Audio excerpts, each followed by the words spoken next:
Class 11-এ আজকে আমরা যে বিষয়টি সম্পর্কে আলোচনা করব সেটা হলো মলিকিউলার অরবিটাল থিওরি বা আণবিক কক্ষক তত্ত্ব।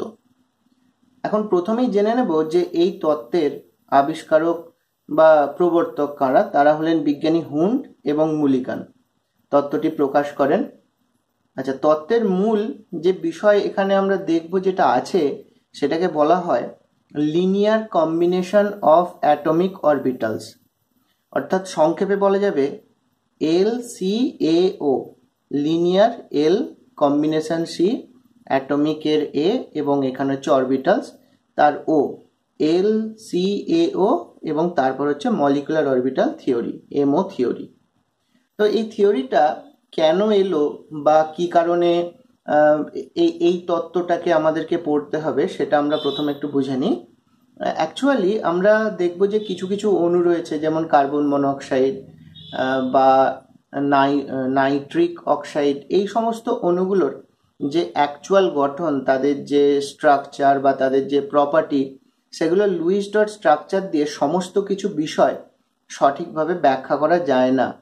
তাহলে আমরা দেখব যে এরপরও যে তত্ত্বগুলোর সাহায্যে অণুদের গঠন বা ইত্যাদি আমরা প্রকাশ করি, যেমন ভিএসিপিআর তত্ত্ব বা ভিভিটি তত্ত্ব, সেগুলোতেও এই বিষয়গুলো অর্থাৎ এদের ধর্মগুলো ঠিকঠাকভাবে সম্পূর্ণভাবে প্রকাশ করা যায় না। তো সেগুলোকে প্রকাশ করার জন্য যে তত্ত্বটা এখানে এলো সেটাই হচ্ছে মলিকিউলার অরবিটাল থিওরি, অর্থাৎ যে স্ট্রাকচারগুলো, অর্থাৎ যে যৌগের স্ট্রাকচারগুলো গঠনগুলো সমস্যাজনক, যার ধর্ম ব্যাখ্যা করার অসুবিধা, সেগুলোর ক্ষেত্রে বিশেষ করে এগুলো প্রয়োগ করা হয়। তবে যে অণুগুলোর অলরেডি স্ট্রাকচার আমরা লুইস ডট স্ট্রাকচার হিসাবে আমরা ড্র করতে পারি, তাদের ক্ষেত্রেও কিন্তু তাদের বিভিন্ন প্রপার্টি সম্পর্কে আমরা দেখব যে এখানে আমরা বিষয়গুলোকে ব্যাখ্যা করতে পারবো এই তত্ত্বের সাহায্যে। এবারে চলে আসি যে এখানের মূল প্রতিপাদ্য বিষয়গুলো, অর্থাৎ কি কি বিষয় এখানে আছে সেগুলো আমরা এক একটা পয়েন্ট ওয়াইজ দেখে নেব। প্রথম 1 নম্বর পয়েন্টে যেটা বলা হচ্ছে, একাধিক পরমাণু পরস্পর যুক্ত হয়ে অণু গঠন করলে পারমাণবিক কক্ষকের অস্তিত্ব লোপ পেয়ে নতুন চরিত্রের ইলেকট্রনীয় কক্ষকের সৃষ্টি হয়, যাকে আণবিক কক্ষক বা মলিকুলার অরবিটাল বলে। অর্থাৎ এখানে যেটা বলা হলো যে সাপোজ একটা হাইড্রোজেনের 1s অন্য একটা হাইড্রোজেনের 1s, এদের মধ্যে ওভারল্যাপ হয়ে বন্ড ফর্ম হলো, কিন্তু আফটার বন্ডিং তাদের যে নিজস্ব চরিত্র, হাইড্রোজেনের যে 1s এর তাদের যে নিজস্ব চরিত্র, সেই চরিত্রটা কিন্তু আর থাকবে না, বরং নতুন ধর্ম বিশিষ্ট আরো একটা নতুন ধরনের মলিকুলার অরবিটাল সৃষ্টি হবে, এটাই এখানে বলা হয়েছে। নেক্সট পয়েন্টে এটা বলা হচ্ছে, কেবলমাত্র তুল্য শক্তি বিশিষ্ট পারমাণবিক কক্ষকের মিলনে আণবিক কক্ষকের সৃষ্টি হয় এবং শক্তির পার্থক্য বেশি হলে পারমাণবিক কক্ষকগুলির মিলনে আণবিক কক্ষক সৃষ্টি হয় না। এই প্রসঙ্গে মানে এটার অর্থটা কি সেটা আমরা একটুখানি প্রথমে বুঝে নিই।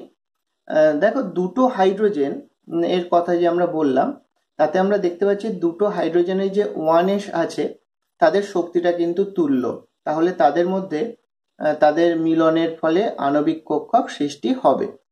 কিন্তু আমরা যদি এবার লিথিয়ামের কথা ভাবি, আমরা জানি যে লিথিয়ামের মোট 3টে ইলেকট্রন আছে, তাহলে সেখানে আমরা যদি তার ইলেকট্রন বিন্যাসটা লক্ষ্য করি Li3, তো সেখানে ইলেকট্রন বিন্যাস 1s2 2s1। সো এখানে আমরা দেখব যে এখানে যে 1s এবং 2s, এই যে দুটো অরবিটাল এখানে আছে, 1s এর তুলনায় কিন্তু শক্তির ভিত্তিতে 2s এর শক্তিটা বেশি। তাহলে আমরা এখানে দেখব যে দুটো লিথিয়ামের যদি পারমাণবিক কক্ষকের মিলন ঘটে, মলিকুলার অরবিটাল বা আণবিক কক্ষক সৃষ্টি হয়, সেক্ষেত্রে কিন্তু একটা লিথিয়ামের 1s এর সঙ্গে অন্য একটা লিথিয়ামের 1s এরই মিলন ঘটবে এবং আণবিক কক্ষক সৃষ্টি হবে। অন্যদিকে 2s এর সঙ্গে 2s এর মিলন ঘটে আণবিক কক্ষকের সৃষ্টি হবে। কিন্তু একটা লিথিয়ামের 1s এর সঙ্গে অন্য একটা লিথিয়ামের যে 2s, তাদের কিন্তু শক্তির অনেকটা পার্থক্য আছে।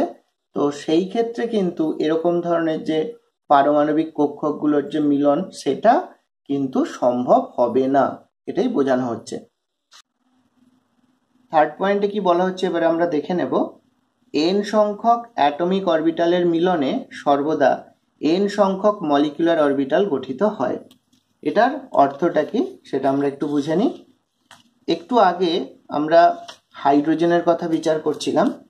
তো H2 এই যে অণুটা গঠিত হয়েছে, আমরা দেখব যে আমরা যে তত্ত্বটা পড়ছি মলিকিউলার অরবিটাল থিওরি, তাতে আমরা দেখব যে দুটো হাইড্রোজেন যেহেতু পরমাণু আছে, তাহলে দুটো হাইড্রোজেন পরমাণুর 1s এবং 1s এদের কিন্তু মিলন ঘটে তৈরি হবে মলিকুলার অরবিটাল। তাহলে এখানে যদি লক্ষ্য করি আমরা, এখানে টোটাল যে অ্যাটমিক অরবিটাল বা পারমাণবিক কক্ষক তার সংখ্যা দুটো, তাহলে মলিকুলার অরবিটাল যতগুলো হবে MO অর্থাৎ মলিকুলার অরবিটাল তার সংখ্যাও দুটো হবে। অনুরূপভাবে যদি n সংখ্যক অ্যাটমিক অরবিটালের মিলন ঘটে, তাহলে দেখব যে n সংখ্যক মলিকুলার অরবিটাল সৃষ্টি হচ্ছে। এটাই এখানে উল্লেখ করা হয়েছে যে n সংখ্যক অ্যাটমিক অরবিটালের মিলনে n সংখ্যক মলিকুলার অরবিটাল গঠিত হয়। নেক্সট, দুটি পারমাণবিক কক্ষকের মিলনে যে দুটি আণবিক কক্ষক দ্যাট ইজ মলিকুলার অরবিটাল সৃষ্টি হয়, তাদের মধ্যে একটির শক্তি কম, যাকে বন্ডিং মলিকুলার অরবিটাল বলা হয়, এবং অপরটির শক্তি বেশি, যেটাকে অ্যান্টি বন্ডিং মলিকুলার অরবিটাল বলা হচ্ছে। তাহলে এই বিষয়টা আমরা আর একটু পরে দেখতে পাবো, কিন্তু আপাতত আমরা যেটা বুঝতে পারলাম যে দুটো পারমাণবিক কক্ষকের মিলনে তাহলে দুটো আণবিক কক্ষক হবে, যার একটা শক্তি কম একটা শক্তি বেশি হবে। যেটা শক্তি কম তাকে বন্ডিং মলিকুলার অরবিটাল, এবং অপরটার শক্তি যেটা বেশি সেটা অ্যান্টি বন্ডিং মলিকুলার অরবিটাল। এই বিষয়টা নিয়ে আমরা এর পরবর্তী ক্ষেত্রে এই বিষয়টা কি বা কেন আসছে সেটা নিয়ে আলোচনা করব। নেক্সট আসি, আণবিক কক্ষকের মধ্যে ইলেকট্রন প্রবেশ করার সময় পাউলির নীতি, হুন্ডের সূত্র ইত্যাদি মেনে চলবে। আমরা দেখব দুটো পরমাণুর মধ্যে যখন এরকম মলিকুলার অরবিটাল আমরা তৈরি করব এবং তারপর তাতে আমরা ইলেকট্রনগুলোকে পুট করব, তখন সেখানে এক কথায় বলতে গেলে আউফবাউ যে প্রিন্সিপাল, যেটা আমরা পরমাণুর যে ইলেকট্রন বিন্যাস তার ক্ষেত্রে প্রয়োগ করে থাকি, সেই আউফবাউ প্রিন্সিপাল, যার মধ্যে পাউলির নীতি, হুন্ডের সূত্র ইত্যাদিগুলো ইনক্লুডেড, সেই সমস্ত বিষয়গুলো কিন্তু মেনে আমাদের পারমাণবিক কক্ষকটা ইলেকট্রন দিয়ে ফিল আপ করতে, আণবিক কক্ষক ইলেকট্রন দিয়ে ফিল আপ করতে হবে। এবার আমরা যে বিষয়টি নিয়ে আলোচনা করব সেটা হলো বিভিন্ন প্রকারের আণবিক কক্ষক গঠন। তাহলে আমরা আগেই বলেছি যে আমরা যে তত্ত্বটা পড়ছি তাকে LCAO বা linear combination of atomic orbital বলা হচ্ছে। তো সেরকম LCAO এর মাধ্যমে যে MO গঠিত হচ্ছে তার কিছু এক্সাম্পল আমরা দেখে নেব। তো ধরা যাক কোনো ক্ষেত্রে দুটি 2s পারমাণবিক কক্ষকের সমন্বয়ে আণবিক কক্ষক গঠিত হচ্ছে, এবং এক্ষেত্রে অবশ্যই ধরে নিতে হবে যে দুটো 2s এর কথা উল্লেখ করা হচ্ছে তারা প্রায় সমশক্তি সম্পন্ন 2s এরকম। এর ক্ষেত্রে তাহলে কি এখানে দেখা যাবে না, দুটি 2s অরবিটালের ওয়েভ ফাংশন। আমরা জানি যে কোনো একটা, এই যে আমরা কোয়ান্টাম তত্ত্ব যেটা আমরা আগে পড়েছি, যেটা অ্যাটমিক স্ট্রাকচারে, যেখানে আমরা দেখেছি যে আমরা একটা পরমাণুর মধ্যে যে অরবিটালগুলো থাকে, তো সেখানে উপস্থিত ইলেকট্রনগুলো সম্পর্কে বুঝতে হলে আমাদেরকে কিন্তু শ্রোডিঞ্জারের ওয়েভ ইকুয়েশন এবং যেখান থেকে ওয়েভ ফাংশনের ধারণা আমরা কিন্তু পেয়েছি। তো সেই ওয়েভ ফাংশন থেকেই অ্যাকচুয়ালি লিনিয়ার কম্বিনেশন বিষয়টা আসে। তো লিনিয়ার কম্বিনেশন মানে তাদের যে সমন্বয় বা মিলন, সেটা কিন্তু দুটো টাইপের হতে পারে। একটা হতে পারে অ্যাডিটিভ, একটা হতে পারে সাবস্ট্রাকটিভ, দুটো টাইপের। তো এখানে একটা এক্সাম্পল আমরা এরকম দেখে নেব যে দুটো টাইপ দুটো ক্ষেত্রে কিরকম হচ্ছে বা কি ব্যাপারটা। এখানে আমরা লক্ষ্য করব যে এটা একটা 2s, এটা একটা 2s।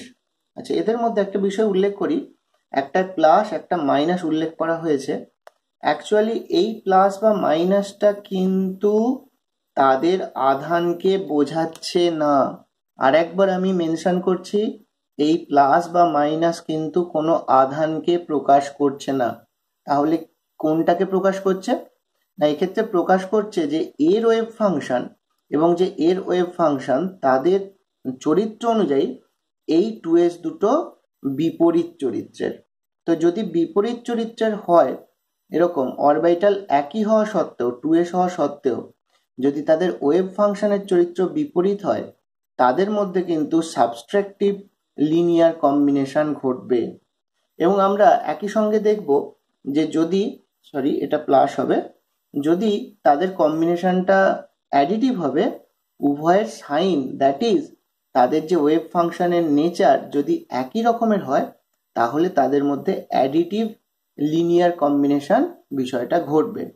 এবং সেক্ষেত্রে দেখব, মানে দুটো ক্ষেত্রে যদি এবার আমরা তুলনা করি, তাহলে দেখতে পাবো যে 2s এবং 2s এর মধ্যে যে লিনিয়ার কম্বিনেশন, অর্থাৎ এরকম তাদের যে নিউক্লিয়াসগুলো আছে সেই বরাবর যদি আমরা একটা লাইন বা রেখাকে কল্পনা করে নিই, সেই রেখা বরাবর নিউক্লিয়াসগুলো যখন ক্লোজে আসবে টু ইচ আদার, তখন যদি সাবস্ট্রাকটিভ লিনিয়ার কম্বিনেশন হয়, সেক্ষেত্রে কিন্তু একে অপরের ইলেকট্রনকে তারা পরস্পর বিকর্ষণ করবে।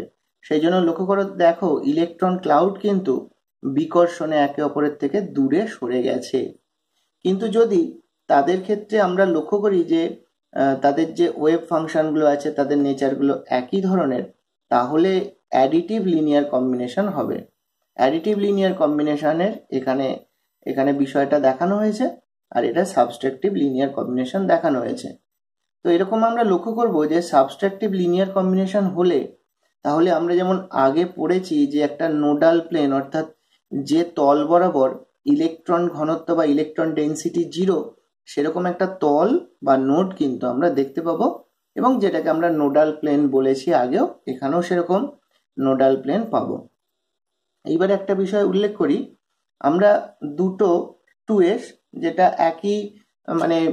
একই শক্তি সম্পন্ন, তাদের কম্বিনেশন যে দুরকম হতে পারে, যদি কম্বিনেশন অ্যাডিটিভ হয়, তাহলে আফটার কম্বিনেশন যে মলিকুলার অরবিটালগুলো ফর্ম করে সেগুলোর এনার্জি ডিক্রিজ করে, এনার্জিগুলো কমে। আর যদি ইন্টারাকশনটা হয় সাবস্ট্রাকটিভ লিনিয়ার কম্বিনেশন, তাহলে কিন্তু এনার্জি ইনক্রিজ করে, এনার্জি বাড়ে। যেমন এখানে এই ক্ষেত্রে, অর্থাৎ যেটা অ্যান্টিবন্ডিং, সেটাকে প্রকাশ করা হয় স্টার দিয়ে। স্টার এর অর্থ হচ্ছে যে সেটা অ্যান্টিবন্ডিং অরবিটালকে প্রকাশ করছে। এবং যেহেতু দুটো এসের মধ্যে যে কম্বিনেশন, তার ফলে সর্বদা তাদের মধ্যে মুখোমুখি ওভারল্যাপি হতে পারে, তাই তাদের মধ্যে বন্ডিং এর চরিত্রটা হলো সিগমা, তাই এটাকে সিগমা স্টার 2s এর মধ্যে ওভারল্যাপ হয়েছে বলে এটাকে সিগমা স্টার 2s। আর এখানে লক্ষ্য করো যে এখানে যে দুটো, এটাও 2s এটাও 2s, তাদের মধ্যে ইন্টারাকশনটা যদি অ্যাডিটিভ হয়, তাহলে বন্ডিং মলিকুলার অরবিটাল ফর্ম করেছে, এবং সেটা হচ্ছে সিগমা 2s। তাহলে এটা বন্ডিং অরবিটাল, তাহলে এদের রেসপেক্টে এটার এনার্জি লোয়ার, কিন্তু এই দুটোর রেসপেক্টে এটার এনার্জি হায়ার। তাহলে বন্ডিং অ্যান্টিবন্ডিং, যেটা আগে উল্লেখ করা হয়েছিল যে কম্বিনেশনের ফলে দুটো টাইপের এমও উৎপন্ন হতে পারে, বন্ডিং এবং অ্যান্টিবন্ডিং, সেটা আমরা এখানে দেখতে পেলাম। এরপর আমরা চলে আসি যে এনার্জি এর ভিত্তিতে, মানে আমরা যে বিষয়টা এতক্ষণ দেখলাম যে bonding interaction, bonding antibonding interaction, এটাকে সিম্পল ডায়াগ্রামে আমরা কিভাবে প্রকাশ করতে পারবো, এখানে সেটা দেখানো হয়েছে। এখানে লক্ষ্য করে দেখো, এই 2sটাকে সিম্পল ওয়েতে এইভাবে দেখানো হয়েছে। এটা একটা 2s, দুটো 2s এর মধ্যে কম্বিনেশন হলে, তাহলে এই দুটো রেসপেক্টে এনার্জি ডিক্রিজ করে যেটা গঠিত হয় সেটা হলো বন্ডিং এমো, আর এই দুটো রেসপেক্টে এনার্জি ইনক্রিজ করে যেটা তৈরি হয় সেটা অ্যান্টিবন্ডিং। যেহেতু এক্ষেত্রে কম্বিনেশনের ফলে সিগমা বন্ড ফর্ম হয়, তাই এটা সিগমা বন্ডিং, এটা সিগমা অ্যান্টিবন্ডিং। যেহেতু 2s এর সঙ্গে 2s এর কম্বিনেশনে ঘটনাটি ঘটছে, তাই এটা সিগমা 2s, এটা সিগমা স্টার 2s। নেক্সট আসি দুটি 2pz অরবিটালের সমন্বয় কিভাবে ঘটবে। এখানে লক্ষ্য করো যে দুটো 2pz অরবিটাল তাদের অক্ষ বরাবর অভিলিপ্ত হলে সিগমা 2pz বন্ডিং এবং sigma star 2pz antibonding molecular orbital উৎপন্ন হয়। তো এখানে লক্ষ্য করে দেখো যে এটা হচ্ছে একটা, আমরা দেখতে পাচ্ছি 2pz অরবিটাল, এটা আর একটা 2pz অরবিটাল। আবারও উল্লেখ করছি, এই প্লাস এবং মাইনাসের সঙ্গে তাদের চার্জের কোনো সম্পর্ক নেই। এটা কি বোঝায় না, এই লোবের সঙ্গে আর এই লোবের তাদের যে ওয়েভ ফাংশন, তার হিসাবে দেখতে গেলে এই লোবের সঙ্গে এই লোবের চরিত্র আলাদা, এবং এই লোবের সঙ্গে এই লোবের চরিত্রটা আলাদা। তাহলে আমরা দেখতে পাচ্ছি যখন তারা এই তাদের নিউক্লিয়াসগুলো যেগুলো আছে সেই বরাবর যদি আমরা একটা অক্ষ দিয়ে একটা লাইন দিয়ে এটাকে যোগ করি এবং তাদেরকে ক্লোজে আনি, একে অপরের কাছাকাছি আনি, তাহলে দেখো বিপরীত চরিত্রের লোভগুলো কাছাকাছি চলে আসছে। তাহলে এক্ষেত্রে কি হবে, ইন্টারাকশনটা হবে সাবস্ট্রাকটিভ লিনিয়ার কম্বিনেশন। এবং after that type of linear combination আমরা দেখতে পাবো যে পোর্শনগুলো ক্লোজে আসছে তারা যেহেতু বিপরীত চরিত্রের, সেই লোভটা ছোট হয়ে গিয়ে অন্য দিকের লোভগুলো বড় হয়ে যাবে। এদিকেও তাই ঘটনা ঘটেছে এবং এর ফলে যে অরবিটাল তৈরি হয় সেটা হচ্ছে সিগমা স্টার 2pz অর্থাৎ অ্যান্টিবন্ডিং অরবিটাল। এবারে নেক্সট আমরা লক্ষ্য করব যে যদি এটার ক্ষেত্রে দেখি যে দুটো লোভ যারা ক্লোজে আসছে টু ইচ আদার, তারা যদি দেখতে পাই যে একই চরিত্রের হয়, আমরা দেখছি এটার সাইন সেম, তাহলে ইন্টারাকশন হবে অ্যাডিটিভ লিনিয়ার কম্বিনেশন। এবং সেক্ষেত্রে লক্ষ্য করো যে মাঝের যে পোর্শনটা আছে সেখানে ইলেকট্রন ক্লাউড বেশি হয়ে গেছে এবং যেগুলো প্রান্তে যে লোভগুলো আছে সেগুলোর ইলেকট্রন ক্লাউড ছোট হয়ে গেছে। এবং এইভাবে দেখতে পাচ্ছি যে sigma 2pz bonding molecular orbital, sigma star 2pz antibonding orbital form হচ্ছে। তো লক্ষ্য করো এটাকে আগের বারের মতোই যদি আমরা সিম্পল ওয়েতে বিষয়টাকে প্রকাশ করি তাহলে বিষয়টা এরকম দাঁড়াচ্ছে যে এটা হচ্ছে একটা 2pz, এটা একটা 2pz, তাহলে তাদের মধ্যে লিনিয়ার কম্বিনেশন হলে এখানে সিগমা 2pz যেটা bonding interaction, bonding molecular orbital তৈরি হচ্ছে, এটা অ্যাডিটিভ লিনিয়ার কম্বিনেশনের ফলে। এবং আর একদিকে তৈরি হচ্ছে সিগমা স্টার 2pz যেটা হচ্ছে due to antibonding interaction. Next আমরা চলে আসব যে এবারে আমরা দেখব যে যদি আমরা জেডটাকে মলিকিউলার অ্যাক্সিস ধরে নিই, বা আরো ঠিক কথায় মানে আরো সঠিকভাবে বললে ইন্টার নিউক্লিয়ার অ্যাক্সিস আমরা ধরে নিই, অর্থাৎ নিউক্লিয়াসগুলো যে অক্ষ বরাবর আছে বা যে রেখা বরাবর আছে সেটা জেড অ্যাক্সিস ধরে নিই, তাহলে দুটো 2px অরবিটাল কিন্তু আমরা দেখব যে পাশাপাশি ওভারল্যাপ কিন্তু সেক্ষেত্রে করবে। তাহলে পাশাপাশি ওভারল্যাপে আমরা দেখব পাই 2px বন্ডিং এবং পাই স্টার 2px অ্যান্টিবন্ডিং, এরকম দুটো মলিকুলার অরবিটাল এই ক্ষেত্রে উৎপন্ন হবে। তো কিভাবে দেখা যাক, ঠিক আগের বারের মতোই যদি আমরা বিচার করি যে যে লোভগুলো পাশাপাশি ওভারল্যাপ হবে, অভিলিপ্ত হবে, ওভারল্যাপিং হবে, তাদের চরিত্র যদি একই জাতীয় হয় তাহলে সেক্ষেত্রে অ্যাডিটিভ লিনিয়ার কম্বিনেশন হবে। অ্যাডিটিভ লিনিয়ার কম্বিনেশন হলে আমরা দেখতে পাচ্ছি যে ওপরের দুটো লোভ মিক্সড হয়ে গিয়ে একটা কমন লোভে এবং নিচের দুটো লোভ মিক্সড হয়ে গিয়ে একটা কমন লোভে কনভার্ট হয়ে যাচ্ছে। এবং এইভাবে তৈরি হচ্ছে পাই 2px অর্থাৎ পাই বন্ডিং মলিকুলার অরবিটাল।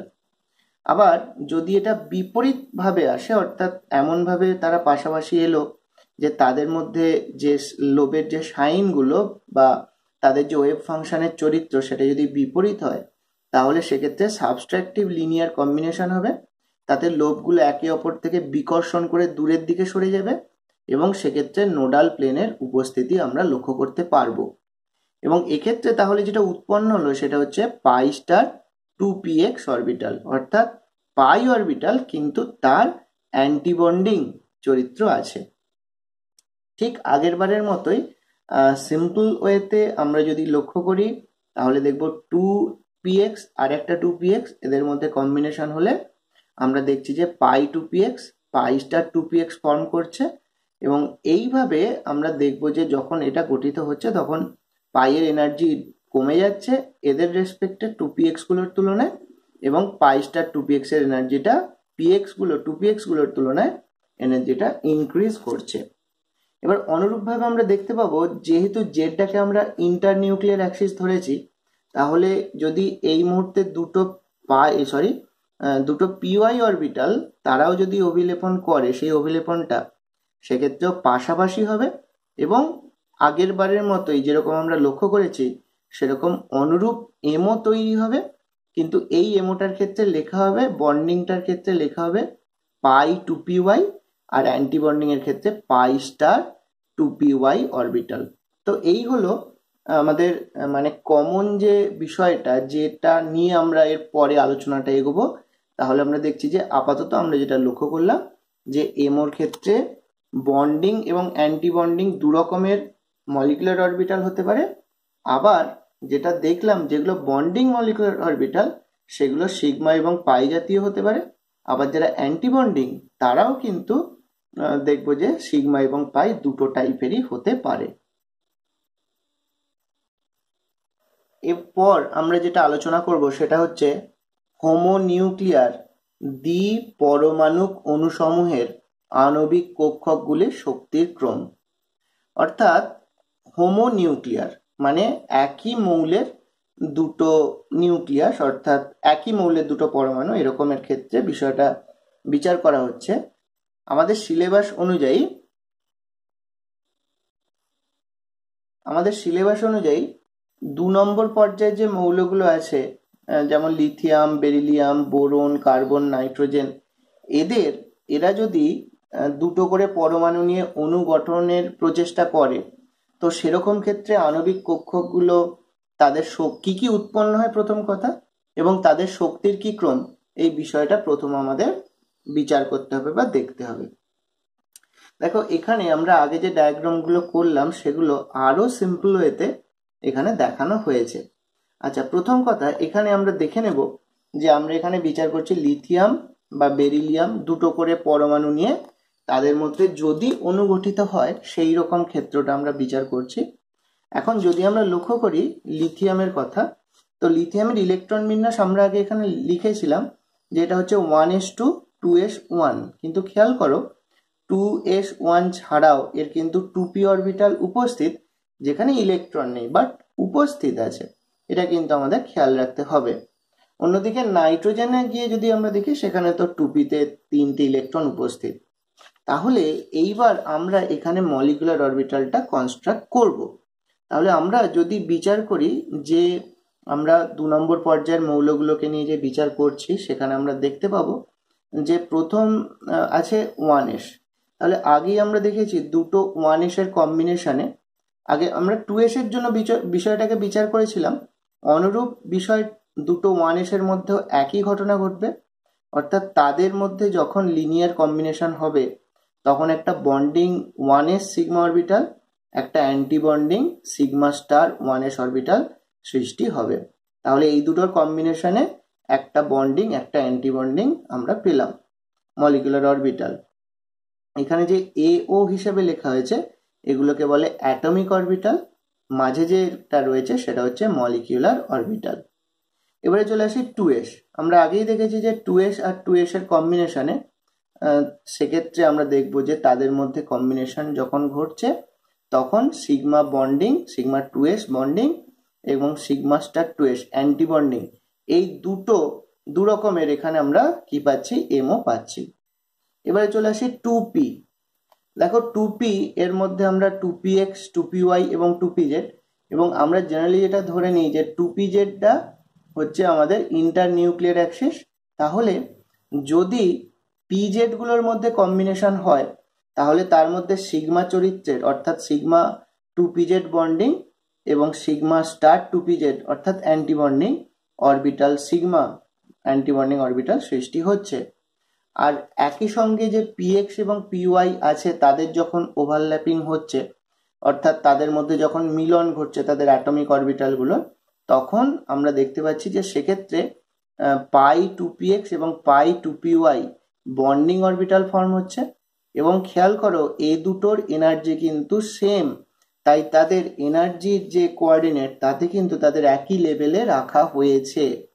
অনুরূপভাবে লক্ষ্য করো যে পাই স্টারগুলো উৎপন্ন হয়েছে তাদের করসপন্ডিং px এর করসপন্ডিং পাই স্টার 2px এবং এখানে 2py এর করসপন্ডিং পাই স্টার 2py, তাদের দেখো এই স্টারগুলো অর্থাৎ অ্যান্টি বন্ডিং অরবিটালগুলোর কিন্তু এনার্জি সেম, তাই তাদের এনার্জি কোঅর্ডিনেট ওয়াইজ তাদেরকে কিন্তু একই লেভেলে রাখা হয়েছে।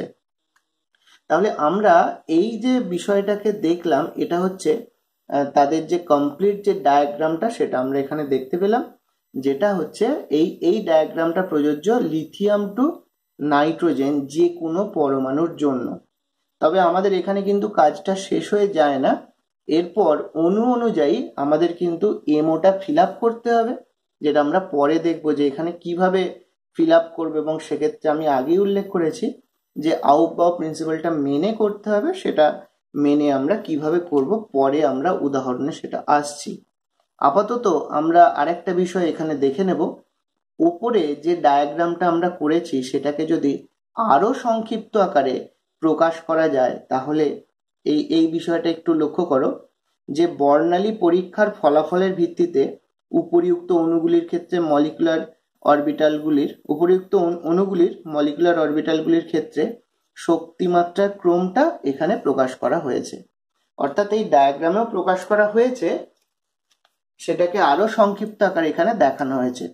তাহলে সবচেয়ে কম এনার্জির হচ্ছে সিগমা 1s, তার থেকে বেশি এনার্জির sigma star 1s, sigma 1s, sigma star 1s, তার থেকে বেশি এনার্জির হচ্ছে সিগমা 2s, তার থেকে বেশি এনার্জির সিগমা স্টার 2s। এরকম ভাবে আমরা এর পরে গিয়ে দেখতে পেয়েছিলাম যে পাই 2px এবং পাই 2py এই দুটোর এনার্জি সেম, তাই তাদের সেম এনার্জির বেসিসে এখানে দেখানো হয়েছে। তো তারপর এগুলো আমি একটু উল্লেখ করে দিচ্ছি। ওই গ্রাফ অনুযায়ী একই রকমই আমরা দেখতে পাবো যে এরপর আসছে সিগমা 2pz, তার থেকে মোর এনার্জির পাই স্টার 2px আর পাই স্টার 2py, এদের এনার্জি সেম, এবং সবচেয়ে বেশি এনার্জির এই ক্ষেত্রে সিগমা স্টার 2pz। তাহলে এইভাবে আমরা দেখতে পেলাম যে এই যে এমও ডায়াগ্রামটা যে অণুগুলোর জন্য আমরা আগে উল্লেখ করেছি, Li2, Be2, B2 বা C2N2, এদের জন্য কিন্তু এই যে আমরা এমওটা কনস্ট্রাক্ট করেছি তার উপরে কিন্তু ইলেকট্রনকে আমাদেরকে পুট করতে হবে।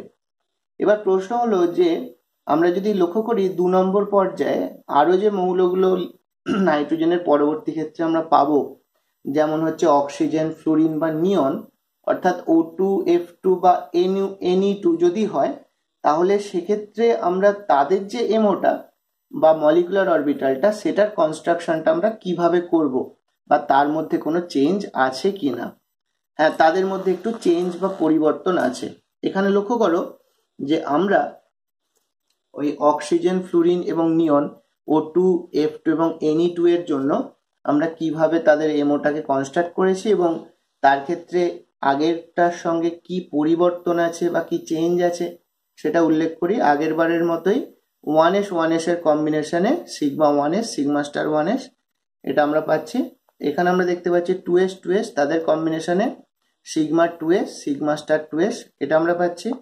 এবারে নেক্সট আমরা চলে আসি সেটা হচ্ছে যে 2p।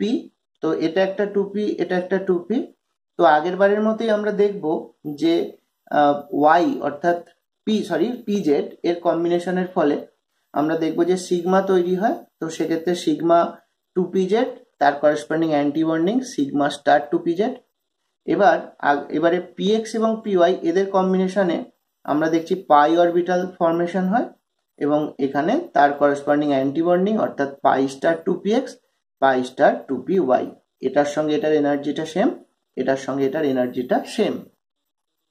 এইবার একটা বিষয় এখানে লক্ষ্য করো, যেটা আগেরটার সঙ্গে একটু তুলনা করলে আমরা বুঝতে পারবো যে এই যে দুটো এনার্জি লেভেল, সেই দুটো এনার্জি লেভেল কিন্তু বাকি সমস্ত এমওটার মধ্যে সিমিলারিটি আছে।